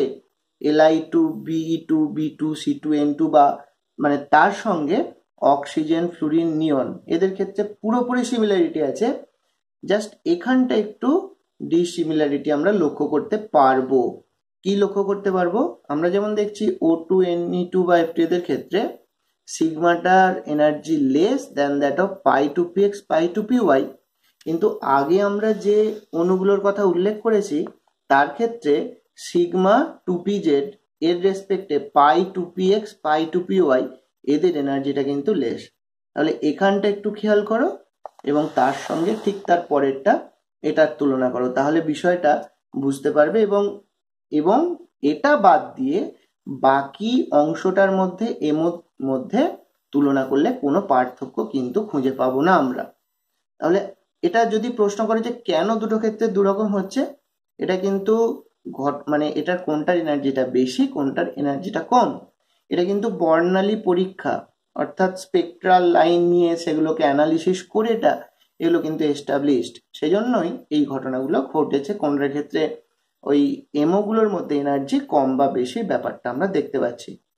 বর্ণালী পরীক্ষার ফলাফলের ভিত্তিতে উপরিউক্ত অণুগুলির ক্ষেত্রে এমওগুলির শক্তিমাত্রার ক্রমটি হলো sigma 1s, sigma star 1s, sigma 2s, sigma star 2s, sigma 2pz, তারপরেই চলে আসছে পাই 2px, পাই 2py, এদের এনার্জিটা সেম, দেন পাই স্টার 2px, পাই স্টার 2py, এদের এনার্জিটা সেম পরস্পরের মধ্যে, এবং লাস্ট ওয়ান হচ্ছে সিগমা স্টার 2pz। তাহলে এরকম আমরা মলিকুলার অরবিটাল, কিন্তু দুটো ক্ষেত্রে দুরকম, সেটা আমরা যখন যেটাকে প্রয়োজন তখন কিন্তু সেই এমওটাকে নিয়ে আমরা প্রয়োগ করব। দ্যাট ইজ লিথিয়াম থেকে নাইট্রোজেন পর্যন্ত আমরা আগে যেটা উল্লেখ করেছি সেই এমওটাকে ব্যবহার করব। অক্সিজেন, ফ্লুরিন, নিয়নের জন্য এই এমওটা যেটা এখন মেনশন করা হলো এটাকে প্রয়োগ করা হবে। এবার আসি নোটস বা কিছু উল্লেখযোগ্য পয়েন্ট সম্পর্কে আমরা দেখে নেব। 1 নম্বর পয়েন্ট, বন্ডিং মলিকুলার অরবিটালে এমওতে ইলেকট্রন উপস্থিত থাকলে নিউক্লিয়াস দুটির মধ্যে বিকর্ষণ বল হ্রাস পায়, কিন্তু অ্যান্টিবন্ডিং এমওতে ইলেকট্রন উপস্থিত থাকলে নিউক্লিয়াসগুলির মধ্যে বিকর্ষণ বল বৃদ্ধি পায়, অর্থাৎ বেড়ে যায়। তাহলে আমরা দেখতে পাচ্ছি যে যত বেশি ইলেকট্রন বন্ডিং এমওতে উপস্থিত থাকবে তত কিন্তু অণুটা বা মলিকিউলটা স্টেবল হবে, এবং উল্টো দিকে অ্যান্টিবন্ডিংয়ে ইলেকট্রনের সংখ্যা বাড়ার অর্থ সেটা আনস্টেবল হবে, এবং কোনো ক্ষেত্রে আমরা দেখব যে সেটা এতটাই আনস্টেবল হতে পারে যে সেটার বাস্তব অস্তিত্ব নাও থাকতে পারে। আচ্ছা, 2 নম্বর পয়েন্টে আসি। বন্ডিং এমওতে উপস্থিত ইলেকট্রনগুলিকে বন্ডিং ইলেকট্রন, যেটাকে এন বন্ডিং, অর্থাৎ number of electron at bonding, সংক্ষেপে NB, এটা কিন্তু কোনো মৌলের চিহ্ন বা এরকম কিছু কিন্তু আমরা ভাববো না, এবং অ্যান্টিবন্ডিং মলিকুলার অরবিটালে উপস্থিত ইলেকট্রনগুলিকে antibonding electron NA, number of electrons at antibonding NA ধরা হলে তাহলে 3টে কেস আমরা দেখতে পাবো যে এমওতে ইলেকট্রনগুলোকে পুট করার পর কিভাবে পুট করতে হবে আমরা আলোচনায় আসবো এরপর। তো আপাতত যেটা জেনে রাখবো যে সেটা হচ্ছে যে যদি বন্ডিং ইলেকট্রন অ্যান্টিবন্ডিং এর থেকে বেশি হয় তবে অণু বা আয়ন যার ক্ষেত্রে আমরা এমওটা কনস্ট্রাক্ট করেছি সেই অণু বা আয়নটা স্থায়ী হবে, তার বাস্তব অস্তিত্ব থাকবে। কিন্তু যদি বন্ডিং এবং অ্যান্টিবন্ডিং এর ইলেকট্রন সংখ্যা, অর্থাৎ বন্ডিং এর ইলেকট্রন সংখ্যা অ্যান্টিবন্ডিং এর ইলেকট্রন সংখ্যা ইভেন সমানও হয়, কিংবা অ্যান্টিবন্ডিং এ যদি ইলেকট্রন সংখ্যা বেশি হয় তবে অণু বা আয়নটি কিন্তু অস্তিত্বহীন হয়ে পড়বে। অর্থাৎ সমান হলেও অস্তিত্বহীন, আর অ্যান্টিবন্ডিং এ বেশি ইলেকট্রন থাকলে সেক্ষেত্রে অস্তিত্বহীন তো হবেই, কোনো প্রশ্নই ওঠে না সেরকম অস্তিত্ব থাকার। এবারে নেক্সট আসি, কোনো অণু বা আয়নে উপস্থিত সমযোজী বন্ধনের সংখ্যাকে বন্ড অর্ডার দ্বারা প্রকাশ করা হয়। অর্থাৎ বন্ড অর্ডার, দ্যাট মিনস খুব সিম্পল ওয়েতে বন্ড অর্ডারের অর্থ হচ্ছে যে number of bonds between two particular atoms, এরকম ক্ষেত্রে। তো সেক্ষেত্রে bond order equals to half number of electrons at bonding minus number of electrons at antibonding. Bonding এ কতগুলো ইলেকট্রন আছে বন্ডিং এর মধ্যে, কতগুলো ইলেকট্রন অ্যান্টিবন্ডিং এ আছে, দুটোর বিয়োগফল, তাকে আমরা হাফ করলে যে সংখ্যাটা পাবো সেটাই হচ্ছে বন্ড অর্ডার। তো বন্ড অর্ডার যত বেশি হবে, বন্ড অর্ডারটা যত বেশি হবে সংখ্যায়, 1, 2, 3 ইত্যাদি এইভাবে, বা ভগ্নাংশও হতে পারে, সংশ্লিষ্ট বন্ধন দৈর্ঘ্যের মান তত কম হবে। বন্ড অর্ডার যত বাড়বে তত বন্ধনটা ছোট হবে, দৈর্ঘ্যে তত তার মানটা কম হবে। যত বন্ধন দৈর্ঘ্যের মান ছোট হবে বন্ধনটা তত শক্তিশালী হবে, আর শক্তিশালী বন্ধন সমৃদ্ধ অণু বা আয়নের স্থায়িত্ব বেশি হয়, তাহলে অণু বা আয়নটি তত বেশি স্থায়ী হবে। তাহলে এই গেল বিষয়টা আমাদের, যে কখন কোন ঘটনাটা ঘটছে বা কি ঘটছে ইত্যাদি। এবার আসি, কোনো অণু বা আয়নের এমওতে যদি সমস্ত ইলেকট্রনগুলি পেয়ার্ড অবস্থায় থাকে, আমরা এমও যে কনস্ট্রাক্ট করেছি এতে এখন ইলেকট্রন আমরা বসাইনি, আমরা সেরকম উদাহরণ দেখব। ইলেকট্রন বসিয়ে আমরা যদি দেখি যে সবকটা ইলেকট্রন জোড় বা পেয়ার্ড হয়ে রয়েছে, তবে সেই অণু বা যে আয়ন যার জন্য এমওটা কনস্ট্রাক্ট করে আমরা নাম্বার অফ আনপেয়ার্ড ইলেকট্রনস বা পেয়ার্ড ইলেকট্রন দেখব, সেই অণু বা আয়নটি ডায়াম্যাগনেটিক প্রকৃতির হবে, ডায়াম্যাগনেটিক চরিত্রের হবে। আবার যদি একটিও অযুগ্ম ইলেকট্রন থাকে, অন্তত একটা ইলেকট্রন যদি আনপেয়ার্ড হয়, অযুগ্ম হয়, তবে তার চৌম্বক ধর্ম হবে প্যারাম্যাগনেটিক। তাহলে আমরা চৌম্বক ধর্ম ও কিন্তু আমরা এমও থিওরি থেকে সহজেই বুঝতে পারবো। এই বিষয়টা কিন্তু নতুন না, আমরা আগেও ডায়াম্যাগনেটিক এবং প্যারাম্যাগনেটিক চরিত্র সম্পর্কে আমরা আগেও জেনেছি। তো এমওতে যদি সমস্ত ইলেকট্রনগুলো যুগ্ম থাকে তাহলে তার চরিত্র হবে ডায়াম্যাগনেটিক, যদি একটাও আনপেয়ার্ড ইলেকট্রন থাকে তার চরিত্র হবে প্যারাম্যাগনেটিক। এবং এটা একটা খুব কমন অবজারভেশন যে কোনো অণু বা আয়নের ক্ষেত্রে যদি বন্ড অর্ডার ভগ্নাংশ, দ্যাট ইজ ফ্র্যাকশন হয় 0.5, 1.5 এরকম কিছু, তাহলে সেক্ষেত্রে সেটা প্যারাম্যাগনেটিক চরিত্রের হবেই। তাহলে প্রশ্ন হলো, যদি বন্ড অর্ডার ভগ্নাংশ না হয় পূর্ণ সংখ্যা হয় তখন কি হবে? সেটা ডায়াম্যাগনেটিকও হতে পারে, সেটা প্যারাম্যাগনেটিকও হতে পারে, সেটা নিশ্চিতভাবে বলা যাবে না। এমোতে ইলেকট্রনগুলো বসিয়ে তখন বলা যাবে, কিন্তু বন্ড অর্ডার যদি ভগ্নাংশ না হয় তাহলে সেটা নির্দিষ্টভাবে প্যারাম্যাগনেটিক নাকি ডায়াম্যাগনেটিক এটা কিন্তু বলা সম্ভব নয়। এবারে চলে আসি এক্সাম্পল। তাহলে আমরা যে পর্যন্ত আমরা আলোচনা করলাম তার ভিত্তিতে আমরা এরপরে এমও কনস্ট্রাক্ট করব, সেই এমওতে ইলেকট্রন পুট করব, সেখান থেকে বন্ড অর্ডার এবং ম্যাগনেটিক যে তাদের চরিত্র আছে এই ব্যাপারগুলো এবার আমরা দেখব। তাহলে প্রথম সবচেয়ে ছোট একটা অণুকে নিয়ে আমরা বিচার করি, যেটা হলো হাইড্রোজেন। তো হাইড্রোজেনের ক্ষেত্রে আমরা দেখছি যে দুটো 1s এর মধ্যে ওভারল্যাপ হবে। তাহলে এটা একটা 1s, এটা একটা 1s, তাদের লিনিয়ার কম্বিনেশন হলো হয়ে sigma 1s sigma star 1s form করলো। Bonding sigma orbital, antibonding sigma orbital আমরা পেলাম। এবার আমরা দেখতে পাচ্ছি যে প্রতিটা হাইড্রোজেন পরমাণুতে একটা করে ইলেকট্রন উপস্থিত। তাহলে এখানে একটা ইলেকট্রন, এখানে একটা ইলেকট্রন। তাহলে এই অ্যাটমিক অরবিটালে উপস্থিত যে দুটো ইলেকট্রন তাদেরকে এবার আমরা মলিকুলার অরবিটালে প্লেস করব। তাহলে আমরা প্রথমে কাউন্ট করে নিলাম, আমাদের টোটাল ইলেকট্রন আছে দুটো। এবার আমরা একটু আউফবাউ নীতির কথাটা একটু মনে করি, যেখানে বলা হয়েছিল নিম্ন শক্তির যে অরবিটাল সেটা প্রথম ইলেকট্রন দিয়ে ফিল আপ হবে, তারপর উচ্চতর শক্তি স্তরে ইলেকট্রন ফিল আপ হওয়া শুরু হবে। তাহলে আমরা এখানে দেখতে পাচ্ছি যে প্রথমে আমরা এই যে সিগমা 1s সেটাকে ফিল আপ করার জন্য ঠিক ওখানের মতো এখানেও এক একটা অরবিটালে কিন্তু ম্যাক্সিমাম দুটো ইলেকট্রন থাকতে পারে বিপরীত ঘূর্ণনের। এবং ওই পাউলির অপবর্জন নীতি থেকে এটা আমরা বলতেই পারি, যেহেতু একটা অরবিটালের দুয়ের বেশি ইলেকট্রন থাকতে পারবে না, এখানেও কিন্তু সেই নীতিটা মেনেই এটা ঘটছে। তো যাই হোক, এখানে দুটো ইলেকট্রন এখানে এলো, আর কিন্তু ইলেকট্রন থাকছে না, তখন এখানে কিন্তু নাম্বার অফ ইলেকট্রন আর নেই বলে কোনো ইলেকট্রন আমরা এখানে পুট করিনি। এই অবস্থায় লক্ষ্য করে দেখো যে হাইড্রোজেন অণুর যে তার মানে আণবিক কক্ষক, অর্থাৎ এটা অণুর ভিত্তিতে কক্ষক, এটা কিন্তু পারমাণবিক কক্ষক নয়, মলিকুলার অরবিটাল। তার যে ইলেকট্রন বিন্যাস সেটা হলো সিগমা 1s2 দুটো ইলেকট্রন, সিগমা স্টার 1s0 যেখানে কোনো ইলেকট্রন নেই। তাহলে এইভাবে আমরা প্রথম বুঝলাম যে এমওতে আমরা ইলেকট্রনটাকে পুট করব কিভাবে, সেটা এখানে আমরা দেখতে পেলাম। এরপরে আমরা চলে আসি যে এরপরে আমরা হাইড্রোজেন অণু ক্যাটায়ন এই বিষয়টা আলোচনা করব, অর্থাৎ H2+। তাহলে H2+-এ এখানে কি ঘটেছে এখানে দেখে নেওয়া যাক। এদিকে এনার্জি ঠিক আগের বারের মতোই, হাইড্রোজেন আছে বলে এটা 1s এটা 1s, তাদের মধ্যে লিনিয়ার কম্বিনেশন হয়ে sigma 1s sigma star 1s এগুলো উৎপন্ন হয়েছে। যেহেতু এখানে একটা ইলেকট্রন আছে, কারণ এখানে হাইড্রোজেন অণু ক্যাটায়ন আমরা দেখতে পাচ্ছি H2 অণুতে টোটাল ইলেকট্রন সংখ্যা হলো দুটো, উভয় হাইড্রোজেন থেকে একটা করে ইলেকট্রন, কিন্তু এক্ষেত্রে H2+, সো একটা ইলেকট্রন কম হলো।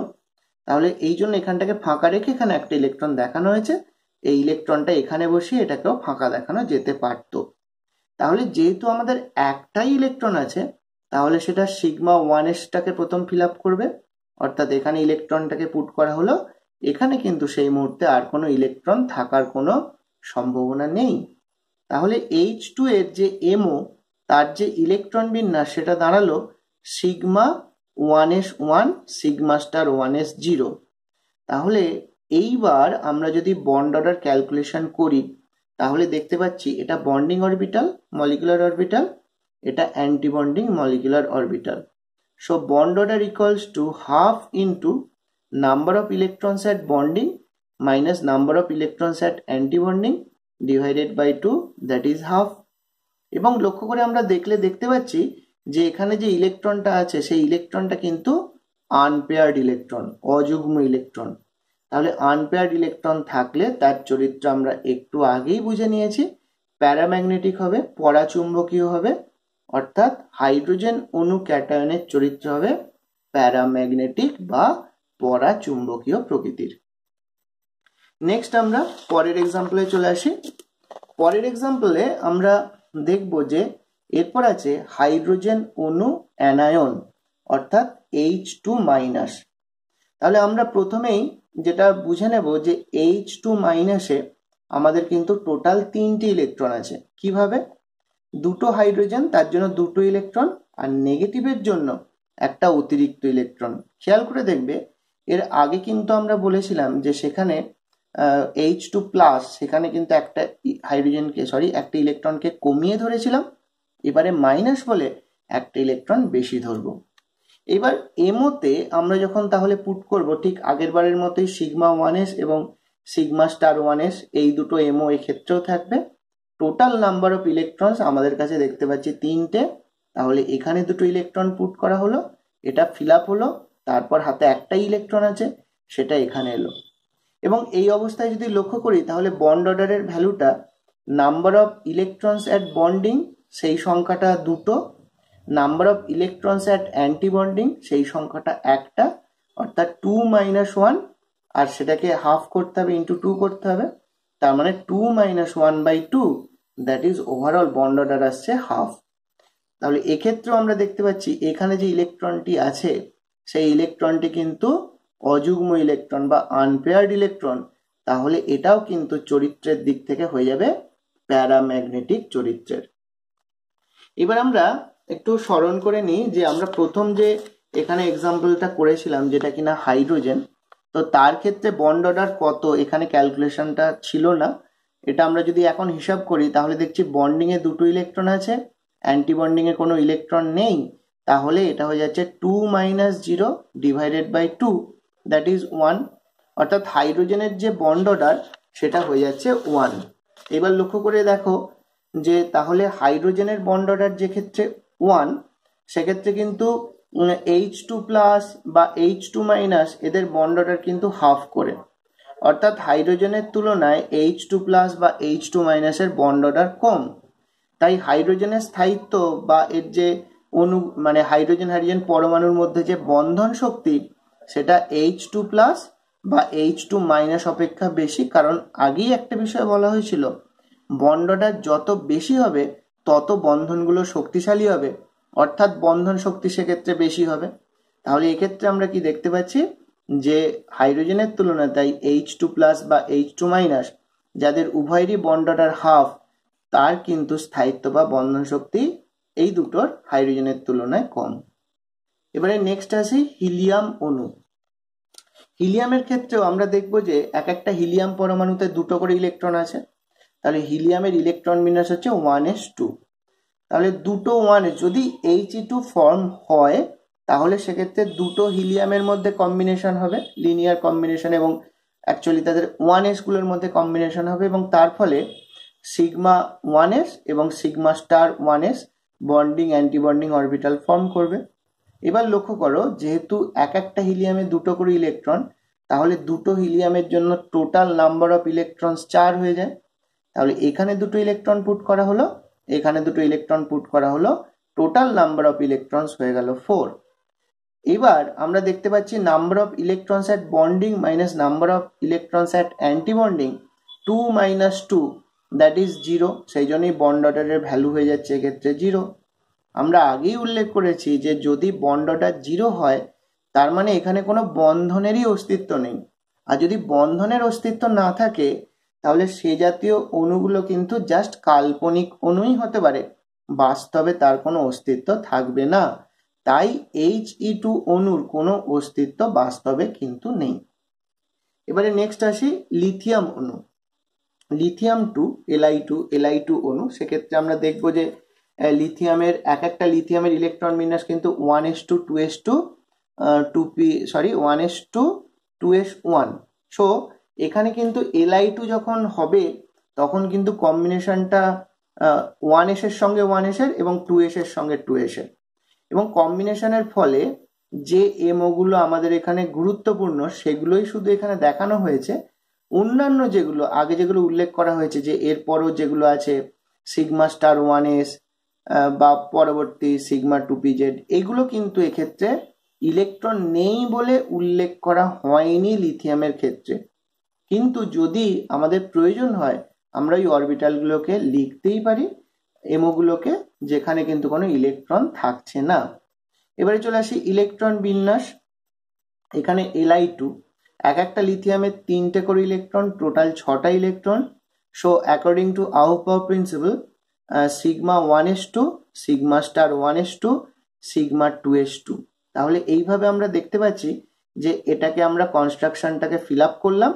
এবং আরো একটা কথা এখানে উল্লেখ করি যে এখানে যে সিগমা 1s আছে এবং সিগমা স্টার 1s আছে, এটা যেহেতু আমরা যেটা আগে পড়েছি কে কক্ষ, সেই কে কক্ষের অন্তর্গত এই দুটো হয়, তাহলে সেই জন্য এটাকে কে কে লেখা হয়। কে কে লেখার অর্থ যে সেক্ষেত্রে সিগমা 1s এবং সিগমা স্টার 1s এই দুটো ইলেকট্রন দিয়ে পুরোপুরি ফিল আপ হয়ে রয়েছে, সেক্ষেত্রে আমরা কে কে এটা ইউজ করি।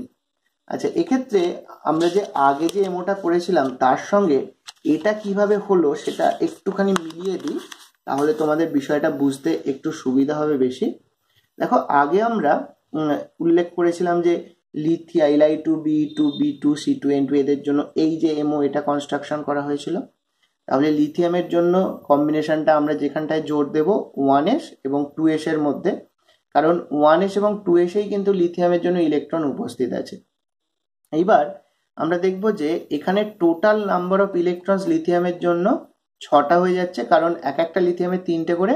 সো দুটো লিথিয়ামের জন্য টোটাল সংখ্যাটা হয়ে যাচ্ছে 3 আর 3 6টা। তাহলে ফিল আপ করবো কিভাবে? এখানে দুটো ইলেকট্রন এলো, দ্যাট ইজ সিগমা 1s2। এখানে দুটো ইলেকট্রন এলো সিগমা স্টার 1s2, দুটো 4টে ইলেকট্রন হলো। এখানে দুটো ইলেকট্রন আসবে সিগমা 2s এ, এখানেও 2। এইভাবে 6টা ইলেকট্রনকে আমরা প্লেস করেছি, এবং সেটার কারণেই আমরা দেখলাম যে বিষয়টা আমরা এখানে দেখছিলাম যে Li2 অণু, লিথিয়াম 2 Li2, এইটা Li2 অণু। তো তার ক্ষেত্রে আমরা এটা লিখেছিলাম sigma 1s2 sigma star 1s2 sigma 2s2 ইত্যাদি, এবং এগুলোকে কে কে লেখা হয়েছিল, এবং এটা এখানে থাকলো তাহলে সিগমা 2s2। এবারে আসি যে বন্ড অর্ডারের প্রসঙ্গে। Number of electrons at bonding minus anti bonding divided by 2। তাহলে দেখো, বন্ডিং এর total electron 2 to 4 minus anti bonding, that is আগেই 4 হয়েছিল, 4 minus 2/2, দ্যাট ইজ ওভারঅল ভ্যালুটা 1 আসছে।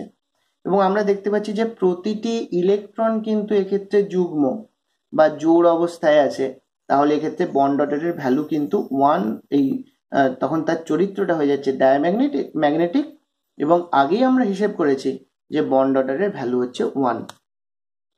নেক্সট আমরা যেটা নিয়ে আলোচনা করব সেটা হচ্ছে বেরিলিয়াম অণু। তো বেরিলিয়াম অণুর ক্ষেত্রে আমরা দেখব যে একটা বেরিলিয়ামে আমাদের টোটাল ইলেকট্রন আছে একটা বেরিলিয়ামের জন্য 4টে করে, অর্থাৎ আমাদের টোটাল নাম্বার অফ ইলেকট্রনস যতগুলোকে বসাতে হবে সেটা হলো 8। তো বেরিলিয়াম 2 Be2 এর জন্য যে এমও, সেটা আমরা তার থেকে বিষয়টাকে আগে একবার বুঝে নিই যে আমাদের কিন্তু আমরা এক্ষেত্রে হিসেব করলাম Be2 তে আমাদের টোটাল ইলেকট্রন এসেছে 8টা। তাহলে এখান থেকে যদি ফিল আপ শুরু হয় তাহলে এখানে 2, এখানে 2 4, এখানে 2 6, এখানে 2 8, অর্থাৎ এর যে এমওটা হবে সেটা হচ্ছে sigma 1s2 sigma star 1s2 sigma 2s2 sigma star 2s2, এবং এটাকে আমরা কে কে লিখবো। তাহলে এইভাবে আমাদের এই 4টে কিন্তু ইলেকট্রন দিয়ে ফিল আপ হয়ে থাকবে। তার ওপরে যেগুলো আছে পাই বা সিগমা পিজেড, এখানে কিন্তু Be2 এর জন্য কোনো ইলেকট্রন থাকবে না। তো সেই ভিত্তিতে এখানে আমরা দেখতে পাবো যে বেরিলিয়াম 2 এই যে অণুটা আমরা কাল্পনিকই হোক কিংবা বাস্তব সেটা আমরা দেখব।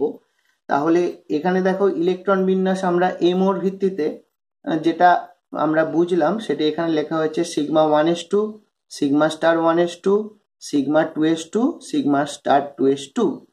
তো এটাকে কে কে লেখা হয়েছে? বন্ড অর্ডারের ক্ষেত্রে খেয়াল করো 0। কেন? কারণ বন্ডিং এ দুটো ইলেকট্রন আছে, অ্যান্টি বন্ডিং এ দুটো ইলেকট্রন আছে। তো বন্ডিং আর অ্যান্টি বন্ডিং এ নাম্বার অফ ইলেকট্রন সেম বলে সেই ভ্যালুটা অর্থাৎ number of electrons at bonding minus anti bonding ভ্যালুটা 0 হচ্ছে, ডিভাইডেড বাই 2। সো ওভারঅল ভ্যালুটা হয়ে যাচ্ছে 0, বন্ড অর্ডার 0। আমরা আগেই উল্লেখ করেছি যে যদি কোনো ক্ষেত্রে বন্ড অর্ডার 0 হয় তার মানে সেটার কিন্তু অস্তিত্ব নেই। তাহলে আমরা এই কারণেই দেখছি যে বেরিলিয়াম যে এই মানে বেরিলিয়াম এই যে মৌলটা, এটাকে যদি গ্যাসীয় অবস্থায় নিয়ে আসা হয় সেটা এক পরমাণুক হিসাবেই উপস্থিত থাকে, এটা কিন্তু দুটো করে পরমাণু একত্রে থাকে না। পরে এবারে আসি B2 অর্থাৎ বোরন অণু, এটার প্রসঙ্গে। ডাইবোরন এটাও বলা যেতে পারে এই অণুটার প্রসঙ্গে। তো আমরা দেখবো যে এবারে কিন্তু আমরা নাম্বার অফ ইলেকট্রনস টোটাল কিন্তু 10। এক একটা বোরনের জন্য 5টা ইলেকট্রন, এখানে দুটো বোরন আছে, তাহলে টোটাল ইলেকট্রন হয়ে যাচ্ছে 10। তাহলে আমাদেরকে 10 ইলেকট্রনস কে পুট করতে হবে আমাদেরকে। তো আগে আমরা যে এমওটা কনস্ট্রাক্ট করেছিলাম বোরন B2 এর জন্য সেটা আমরা আরেকবার দেখে নেব এবং খেয়াল করব যে আমাদের এবারে কিন্তু টোটাল নাম্বার অফ ইলেকট্রনস 10। তাহলে আমরা এখানে যখন ইলেকট্রন ফিল আপ শুরু করব তাহলে এখানে 2, 2, 4, 6, 8 এই পর্যন্ত তাহলে 8টা ইলেকট্রন ফিল আপ হয়ে গেল। আমাদের কিন্তু B2 এর ক্ষেত্রে দুটো ইলেকট্রন এখনো রয়ে গেল। এবারে খেয়াল করো যে এটার সঙ্গে এটার এনার্জি কিন্তু সেম, হাতে আমাদের দুটো ইলেকট্রন আছে। আমরা বলেছি যে এইভাবে যখন এমও গুলোকে ইলেকট্রন দিয়ে ফিল আপ করবো তখন কিন্তু আউফবাউ প্রিন্সিপাল মেনে চলবো, এবং আউফবাউ প্রিন্সিপালের মধ্যে ইনক্লুডেড হুন্ডের যে রুল। সেক্ষেত্রে কি বলা হয়েছিল? সমশক্তির কক্ষকগুলো প্রথমে একক অর্থাৎ একটা করে ইলেকট্রন দিয়ে ফিল আপ হবে। তাহলে এখানে একটা ইলেকট্রন আসবে, এখানে একটা ইলেকট্রন আসবে, তাহলে টোটাল ইলেকট্রন কত হলো? এখানে 2, 2, 4, 6, 8, 9, 10। অর্থাৎ এমও কি হবে? Sigma 1s2, sigma star 1s2, sigma 2s2, sigma star 2s2, pi 2px1 equals to pi 2py1। তো সেটাই আমরা এখানে দেখব যে B2 এর ক্ষেত্রে আমরা সেটাই দেখতে পাবো যে MO construction sigma 1s2, sigma star 1s2, sigma 2s2, sigma star 2s2, pi 2px1 equals to pi 2py1। এ দুটোর এনার্জি সেম বলে একটা একটা করে ইলেকট্রন হয়েছে। বন্ড অর্ডার যদি আমরা ক্যালকুলেশন করি তাহলে দেখব যে number of electrons at bonding 2, 2, 4, 5, 6, anti bonding A 2, 2, 4, 6 minus 4/2, overall ভ্যালুটা আসছে 1। এবং আমরা দেখতে পাচ্ছি এখানে কিন্তু অযুগ্ম ইলেকট্রন আছে, আনপেয়ার্ড ইলেকট্রন প্রেজেন্ট।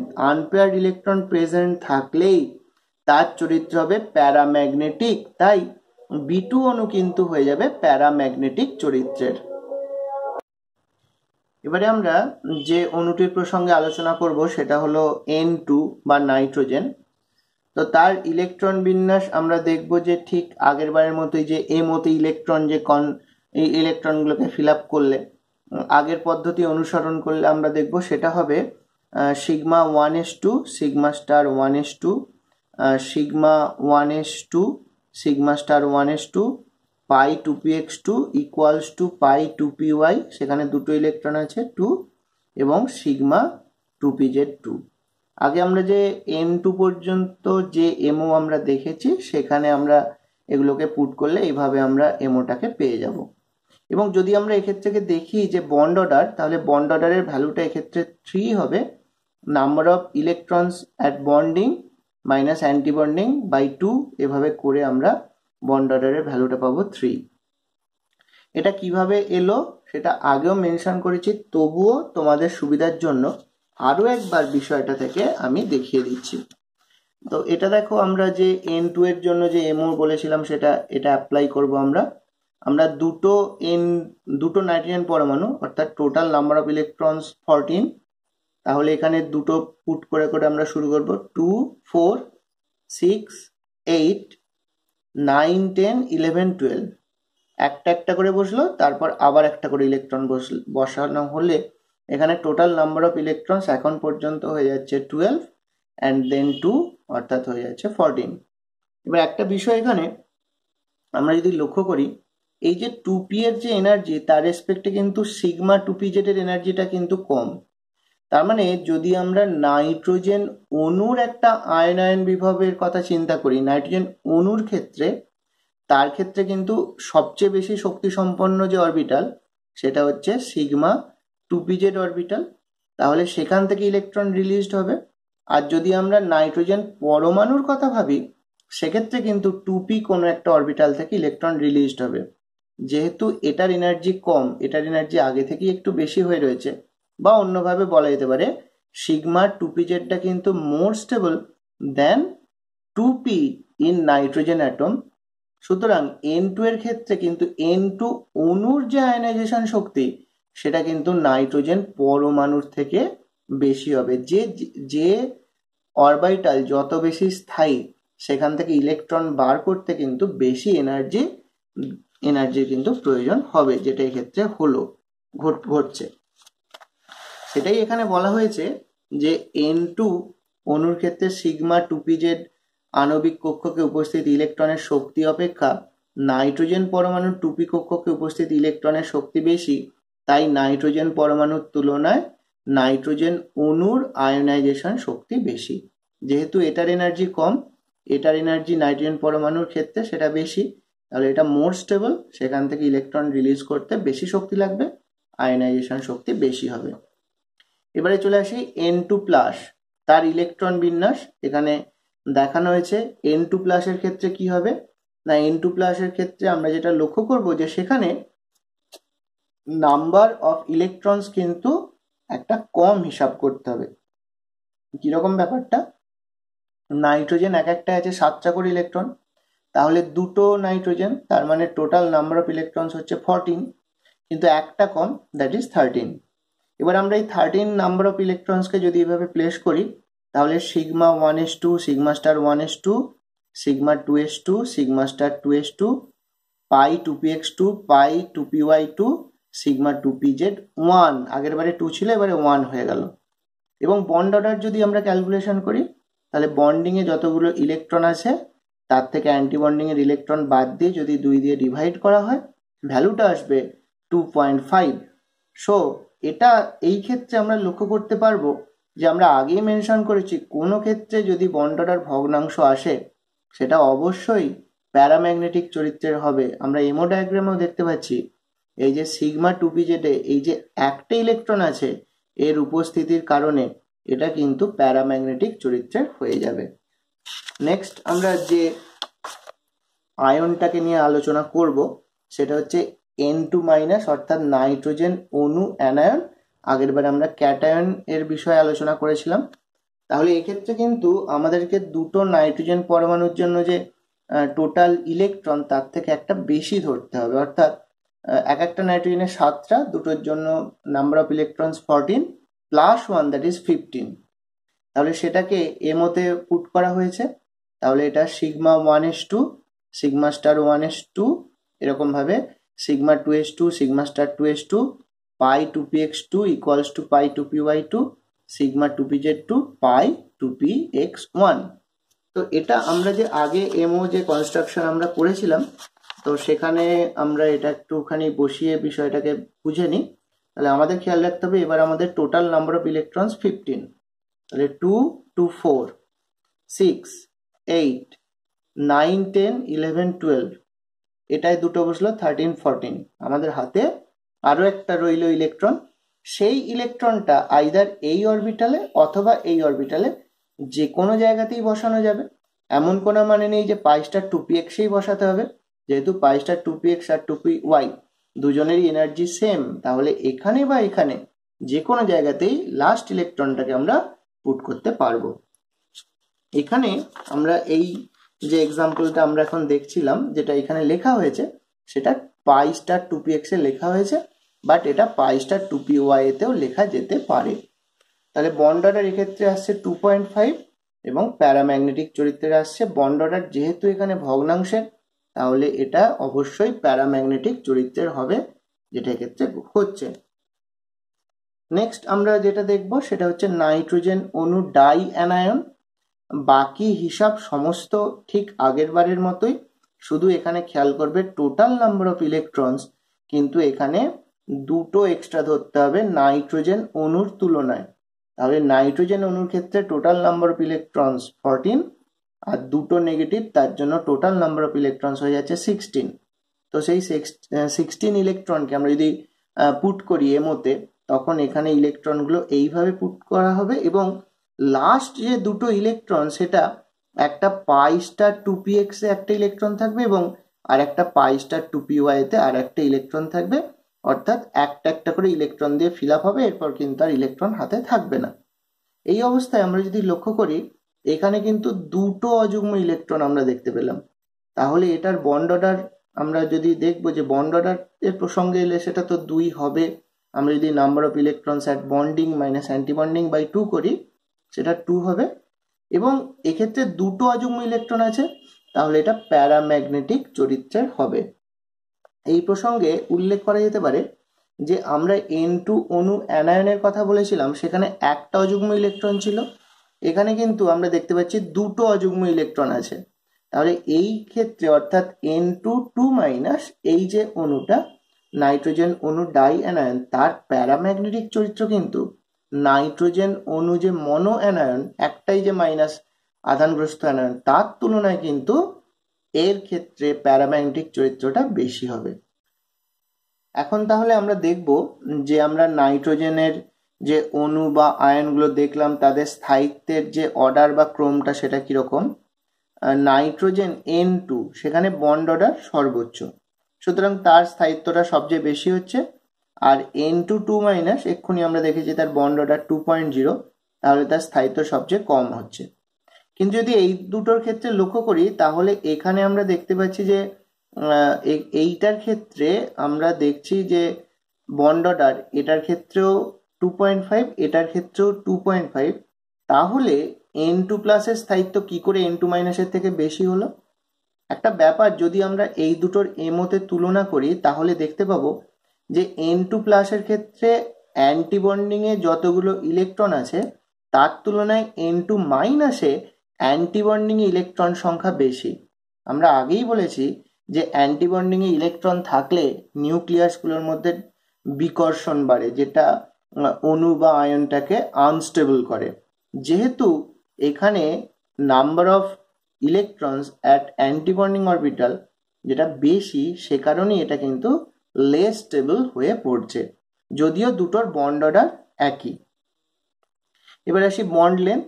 তাহলে বন্ড লেন্থের দিক থেকে দেখতে গেলে N2 যেখানে আমরা দেখেছি যে বন্ড অর্ডারটা 2.0, তাহলে সেটার কিন্তু বন্ড লেন্থটা আমরা দেখছি যে সেটা হচ্ছে সবচেয়ে বেশি হবে। এই দুটোর ক্ষেত্রে বন্ড অর্ডার সেম, তাহলে bond length actually bond length এক্ষেত্রে সমান হচ্ছে। এবং N2 এর ক্ষেত্রে সেখানে বন্ড অর্ডার 3.0, তার ক্ষেত্রে বন্ড লেন্থটা কিন্তু সর্বনিম্ন হচ্ছে। এবারে আসি বন্ধন বিয়োজন শক্তির ক্রম। তাহলে বন্ধন বিয়োজন শক্তি বন্ধন ক্রমের সঙ্গেই সম্পর্কিত। যত বেশি বন্ড অর্ডার তত বেশি বন্ধনটা স্থায়ী এবং বন্ধন বিয়োজন শক্তির মানটাও তত বেশি হবে। তাহলে N2 তে আমরা সেখানে দেখছি যে বন্ড অর্ডার হচ্ছে 3, তাহলে সেখানে বন্ধন বিয়োজন শক্তির মানটা কিন্তু সবচেয়ে বেশি। এ দুটোর ক্ষেত্রে সমান, কারণ দুটোর ক্ষেত্রেই বন্ড অর্ডারটা 2.5। আর এখানে N2 সেটার ক্ষেত্রে আমরা দেখতে পাবো যে বন্ধন বিয়োজন শক্তির যে ক্রমটা তার ভিত্তিতে এটা সবচেয়ে কম, কারণ বন্ড অর্ডারটা এর ক্ষেত্রে 2.0। এবারে আমরা নেক্সট যে বিষয়টা নিয়ে আলোচনা করব যে অণুটার যে এমও নিয়ে, সেটা হলো যে অক্সিজেন। অক্সিজেনের যে এমও যে ইলেকট্রন সেখানে যদি আমরা পুট করি, তাহলে এটা সিগমা 1s, এটা সিগমা স্টার 1s, এরকমভাবে আমরা ইলেকট্রনগুলোকে পুট করেছি। দুটো অক্সিজেন পরমাণুর জন্য টোটাল নাম্বার অফ ইলেকট্রন 16 ধরে। তো এর ক্ষেত্রে যে এমও এবং তাতে ইলেকট্রন বসানোর যে পদ্ধতি, সেটা একবার আমরা এখান থেকে দেখে নিতে পারি। আমরা তাহলে আগেই বলেছিলাম যে এই এমও যে আমরা ডায়াগ্রামটা করেছি সেটা O2, F2 এবং Ne2 নিয়ন এদের জন্য প্রযোজ্য। তাহলে O2 এর জন্য টোটাল নাম্বার অফ ইলেকট্রনস আসছে 16। তাহলে যদি আমরা এখান থেকে ইলেকট্রন পুট করতে শুরু করি 2 2 4 দেন 2 অর্থাৎ 6 8 10 11 12 আবার একটা করে ইলেকট্রন বসবে 13 14 এই পর্যন্ত 14 ইলেকট্রন কমপ্লিট। আমাদের হাতে আরো দুটো ইলেকট্রন থাকে, তাহলে সেই দুটো ইলেকট্রন এখানে একটা বসবে। তাহলে এইভাবে যে এমও আসার কথা সেটাকেই এখানে মেনশন করা হয়েছে O2 অণুর ক্ষেত্রে। তাহলে এইবার যদি আমরা এটা লেখার পর বন্ড অর্ডার ক্যালকুলেশন করি তাহলে সেটা 2 আসবে, এবং যেহেতু এখানে এমওতে আনপেয়ার্ড ইলেকট্রন আছে সেই জন্য এটার চরিত্র হয়ে যাচ্ছে প্যারাম্যাগনেটিক। এই প্রসঙ্গে বলা যেতে পারে যে অক্সিজেন অণু প্যারাম্যাগনেটিক কেন, এটা কিন্তু লুইস ডট স্ট্রাকচারে সঠিকভাবে ব্যাখ্যা করা সম্ভব হয়নি, কিন্তু এমও থিওরির সাপেক্ষে এটা ব্যাখ্যা করা সম্ভব যে কেন এখানে আমরা দেখতে পাচ্ছি যে সেটা প্যারাম্যাগনেটিক চরিত্রের হচ্ছে। এবারে আমরা চলে আসবো ঠিক আগের বারের মতোই, নাইট্রোজেনের মতোই আমরা এবার আলোচনা করব অক্সিজেন অণু ক্যাটায়ন নিয়ে। তাহলে এর ক্ষেত্রে কি ঘটনা ঘটবে না, অক্সিজেন O2 এর জন্য টোটাল নাম্বার অফ ইলেকট্রন 16, কিন্তু প্লাস মানে একটা কমবে অর্থাৎ 15। তো সেই অনুযায়ী ইলেকট্রনকে পুট করলে, একটা কম ধরে পুট করলে আমরা এরকম ইলেকট্রন যে তার এমও মলিকুলার অরবিটালে যে ইলেকট্রনগুলো সেটা এইভাবে বসবে sigma 1s2 sigma star 1s2 sigma 2s2 sigma star 2s2 sigma 2pz2 pi 2px2 equals to pi 2py2 pi star 2px1। এবং এক্ষেত্রে আগের বারের মতোই নাইট্রোজেনের ক্ষেত্রেও এরকম বিষয়ে আমরা দেখেছি যে এটা পাই স্টার 2px এর বদলে পাই স্টার 2py এখানেও ইলেকট্রনটাকে পুট করা যেতে পারে। এবারে আমরা এখানে দেখবো যেটা এক্ষেত্রে কিন্তু অ্যান্টিবন্ডিং ইলেকট্রন আমরা O2 তে দেখেছি পাই স্টার 2px এবং পাই স্টার 2py দুটো একটা করে এখানে ইলেকট্রন ছিল। এখানে কিন্তু আমরা অর্থাৎ O2 প্লাসে কিন্তু একটা অ্যান্টিবন্ডিং ইলেকট্রন কম আছে, তাই বন্ড অর্ডার এক্ষেত্রে বাড়বে এবং সেটা হিসাব করলে আমরা দেখতে পাবো 2.5। এবং এখন পর্যন্ত এটা কিন্তু আমরা দেখতে পাচ্ছি যে একটা ইলেকট্রন আনপেয়ার থেকে গেছে, সো এটাও কিন্তু O2 এর মতোই, অক্সিজেন অণুর মতোই এটারও চরিত্র প্যারাম্যাগনেটিক। এরপরে আমরা যেটা আলোচনা করব সেটা হচ্ছে O2 মাইনাস, যেটা হলো superoxide ion. Superoxide আয়নে আমরা দেখব যে এখানে টোটাল নাম্বার অফ ইলেকট্রনস এখানে 8 8 16 আর এখানে একটা 17। ইলেকট্রনগুলোকে যদি আমরা এমওতে পুট করি তাহলে সেই ইলেকট্রন যে এমওতে পুট করলে এমওর যে ইলেকট্রন বিন্যাস সেটা যেটা এরকম লেখা হয়েছে এই রকম হবে। এবং এক্ষেত্রে আমরা ক্যালকুলেশন করলে দেখতে পাবো যেহেতু এক্ষেত্রে অ্যান্টিবন্ডিং ইলেকট্রন বাড়ছে তাই এক্ষেত্রে বন্ড অর্ডার কমবে, হ্রাস পাবে, এবং সেটা হয়েছে 1.5। কিন্তু এখন পর্যন্ত আনপেয়ার্ড ইলেকট্রন রয়ে গেছে তাই এর চরিত্র হয়ে যাবে প্যারাম্যাগনেটিক। নেক্সট আসি পারক্সাইড আয়ন। পারক্সাইড আয়নের ক্ষেত্রে O2 2 minus total number of electrons এখানে আমরা পাচ্ছিলাম অক্সিজেনের জন্য 8 8 16, আরও এখান থেকে দুটো ইলেকট্রন এলো নেগেটিভের কারণে অর্থাৎ 8 8 16 প্লাস 2 18। সেই 18 ইলেকট্রনকে O2 এর যে এমও তার মধ্যে আমরা এটাকে পুট করলে আমরা যে এমও ডায়াগ্রাম পাবো সেটা এরকম হবে। এবং এখানে অ্যান্টিবন্ডিং এ আগের তুলনায় যে এটা আমরা আগে আলোচনা করেছিলাম সুপার অক্সাইড আয়ন, তার তুলনায় এখানে অ্যান্টিবন্ডিং এ আরো একটি ইলেকট্রন বাড়বে। এবং অ্যান্টিবন্ডিং ইলেকট্রন বাড়বে মানে বন্ড অর্ডার কমবে, তাহলে সেক্ষেত্রে বন্ড অর্ডার হয়ে যাচ্ছে 1। এবং যেহেতু সবকটা ইলেকট্রন এখানে পেয়ার্ড আপ হলো, যুগ্ম হয়ে গেল, তাহলে এর চরিত্র হয়ে যাবে ডায়াম্যাগনেটিক চরিত্রের। সুতরাং আমরা এই ক্ষেত্রে তাহলে যেটা দেখতে পাচ্ছি বন্ড অর্ডার সবচেয়ে বেশি O2 প্লাসের ক্ষেত্রে, যেটা আমরা লক্ষ্য করেছিলাম যে O2 প্লাসের ক্ষেত্রে বন্ড অর্ডার 2.5, তাহলে এটার স্থায়িত্ব সবচেয়ে বেশি হবে।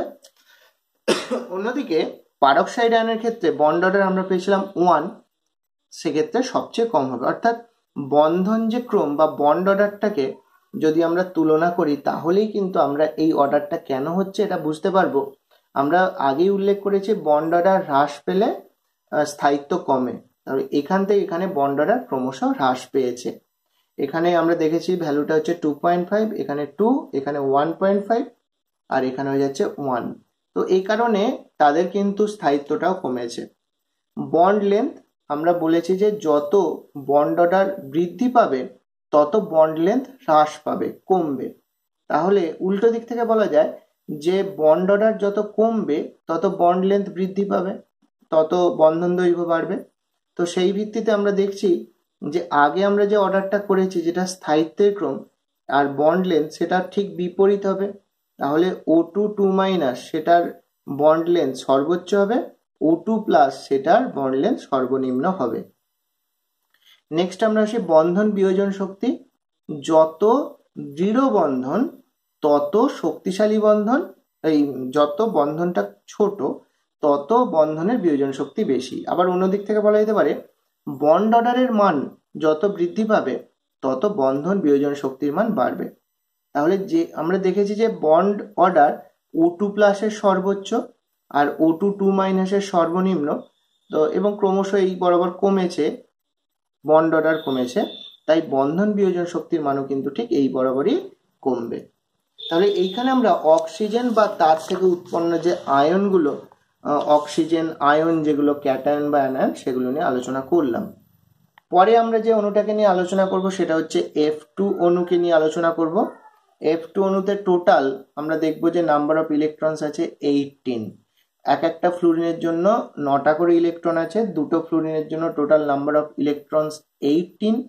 সো 18 ইলেকট্রনকে আমরা পুট করেছি, প্রথম দুটোকে কে কে লিখে তারপরে পুরোটাকে লেখার ফলে তার ক্ষেত্রে আমরা দেখছি যে এরকম এমও আসবে, যেটা O2F2 Ne2 এর জন্য যে এমও তাতে পুট করা হবে টোটাল নাম্বার অফ 18 ইলেকট্রনসকে, এবং সেক্ষেত্রে বন্ড অর্ডারের ভ্যালু আমরা দেখবো যে 1 আসবে।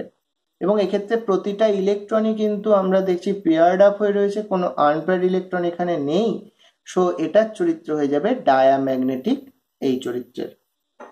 এবার Ne2 অণু বা নিয়ন অণু, নিয়নের অণুর ক্ষেত্রে আমরা দেখবো যে এক একটা নিয়নে 10টা করে ইলেকট্রন আছে, টোটাল নাম্বার অফ ইলেকট্রনস আমাদের হয়ে যাচ্ছে 10 10 20।